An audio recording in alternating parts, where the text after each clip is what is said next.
بسم الله الرحمن الرحيم. بمناسبة حلول اليوم العالمي لمحاربة داء السيدا، تنظم ثانوية مولاي رشيد التأهيلية يوما للتحسيس والتوعية لتربية الناشئة كتمثل المجتمع الدراسي الصغير على ما قد يتسبب في هذا الداء. هذا الداء اللي هو قاتل وصامت اللي كيهدد المجتمع برمته. ونشاط اليوم كيدخل في اطار تخليق الحياه المدرسيه بشكل عام والصحه المدرسيه بشكل خاص، خاصه العنايه بالصحه النفسيه والجسديه خصوصا عند هذه الفئه الشابه.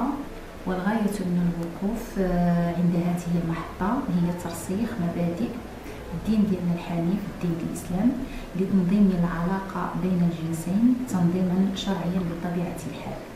ولترسيخ الوعي الحقيقي لهذا الداء قدمت عروض وأنشطة من طرف مجموعة من التلاميذ تحت إشراف وتقدير الأستاذة حكيمة البوزيدي، أستاذة مادة اللغة العربية بثانوية مولاي رشيد، وبشراكة مع جمعية أمهات وآباء وأولياء أمور التلاميذ في شخص الأستاذ محمد مرزوق، ومع القطاع الشريك وزارة الصحة في شخص الدكتورة دايم رئيسة جمعية محاربة داء السيدا وأعضاء عامي الجمعية. الدكتورة جات لنا باش تعطينا واحد المداخلة اللي كتلبي فيها وكتواجب على مجموعة ديال الأسئلة اللي كتشغل بال هاد الناشئة، وبالتالي هذا النجاح عرف واحد التفاعل ديال التلاميذ اللي كان تفاعلا ايجابيا واللي لمسناه. ماذا التعطش التلاميذ اللي كيفتقروا للوعي، لان الحديث عن داء السيدا والحديث عن هذا الداء ما خصوش شيء يقتصر غير في المنازل وفي المدارس، بل هناك خصنا جميع الفعالية المجتمع المدني كلها تنخرط للتحسيس بهذا الداء في الوسط، ولا سيما في الوسط ديال الشباب. وبهذه المناسبة أغتنم الفرصة لأتقدم بالشكر لجميع المتدخلين اللي ساهموا في نجاح هذا النشاط. وتنشير المؤسسة التعليمية، لأن المؤسسة التعليمية كما تعرفوا فيها شباب متمرس، وليت باش نعطيوهم ما هي السيدة ونعرفوهم على هذه السيدة. واللي كان من هاد التلاميذ حبت باش يكون عضو فعال في هذه الجمعيه تنرحبوا به وتيدير واحد التكوين اولي باش يكون تا هو عضو جمعيه محاربه السيدا.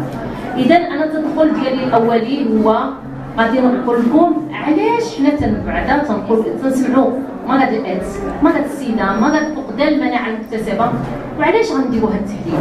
اذا غادي تشخيص الاصابه بالفيروس. علاش؟ لماذا وجب علينا معرفة واقع مسرنا؟ سيتادير علاش بغينا نعرفوا راسنا واش حاملين الفيروس ولا ما حاملينش؟ وي عطيك. إذا تشخيص مبكر. علاش تشخيص مبكر؟ علاش جينا عندكم انتم شباب 40 عام تديروا 50 عام عاد نجيو عندكم وندخلوا لكم نديروا تحليل؟ لا، لأن التشخيص المبكر هي معناه الوقاية المبكرة. إذا اللي غادي ندير التحليل ونعرف راسي ما حاملش الفيروس غادي نزيد نوقي راسي. وغادي والوقايه كما تعرفوا هي احسن وسيله لايقاف سلسله انتقال الاصابه. لازم دير تشخيص مبكر، وقايه مبكره، اذا احسن هي الوسيله لايقاف هذه السلسله. قلت انا التحليله، واش انا غندير التحليله وشي بحالي بالضبط غادي نقول له بان انت حامل الفيروس وصافي بالسلامه عليك. انا درت لك التحليله راك حامل الفيروس ولا ما حاملش الفيروس وسير بحال. علاش؟ لان كاين واحد التكفل الطبي العلاجي السريع. شنو هو التكفل الطبي العلاجي السريع؟ هو امكانيه تفادي بعض الامراض الانتهازيه الخطيره، لانني تناخذ العلاج ما تنخليش الاعضاء ديالي كلها تتدمر، ما تنخليش الجهاز المناعي ديالي كله كيتدمر. اذا تنتفادى بعض الامراض الانتهازيه. علاش؟ لان زيد العلاج واحد المرحله اوليه. كاين واحد العلاج اللي سميتو علاج ثلاثي. هذا العلاج الثلاثي شكون اللي كيوفروا لنا؟ وزاره الصحه تتوفر لنا بالمجان. اذا امكانيه بدايه العلاج الثلاثي في الوقت المناسب. سيتادير شنو هو الوقت المناسب؟ لان انا درت تشخيص مبكر، اذا الوقت المناسب هو تناخذ العلاج بوقت مبكر. ما تنفعش شي واحد مجرد سير بدايه التحليله، هو تطوع تكون باقي، انت باقي كل واحد باقي التحليله واما الى الصغير طلبوا من المتخصص. بسم الله الرحمن الرحيم. الدكتوره الزعيم امينه رئيسه جمعيه محاربه السيده فرعفاس. احنا هذا النهار بمناسبه اليوم العالمي للسيده تنتواجدوا بمؤسسه تعليميه اللي هي ليسي مولاي رشيد، ثانويه مولاي رشيد.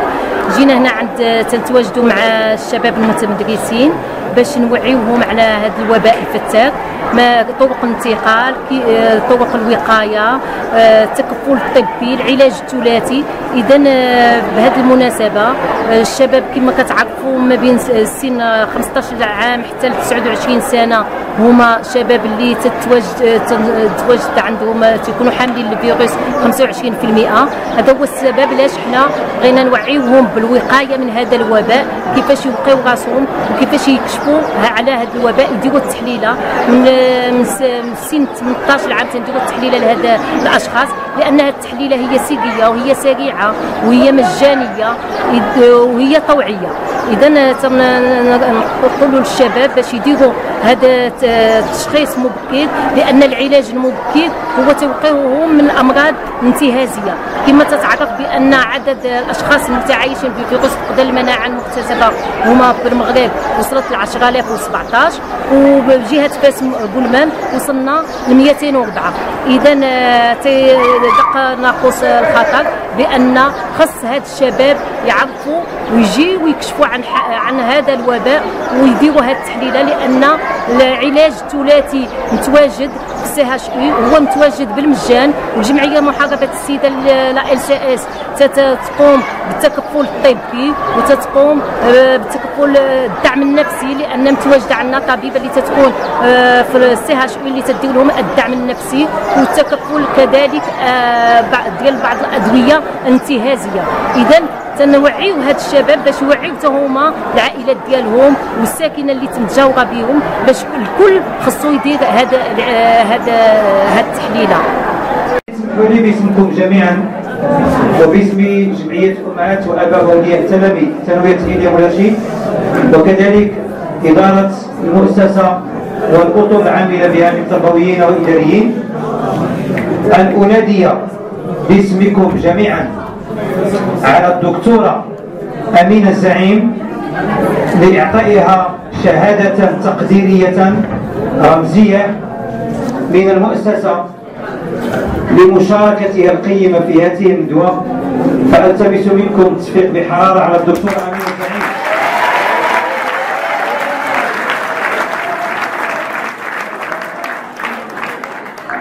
بالإشارة سأنادي على السيدة المديرة الثانوية إيليا مولاي رشيد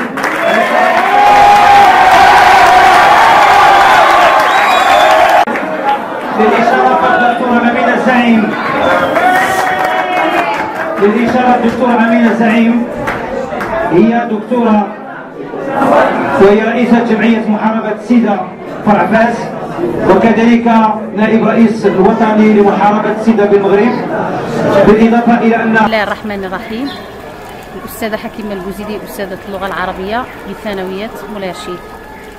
في إطار الأنشطة التربوية التي تقوم بها المؤسسة، التقينا كنادي الصحة بشراكة مع وزارة الصحة، بالضبط جمعية محاربة السيدة في شخص الدكتورة أمينة الزعيم، كذلك بشراكة مع جمعية آباء وأولياء التلاميذ، أن ننظم أمسية بعنوان كلنا معا ضد السيدة.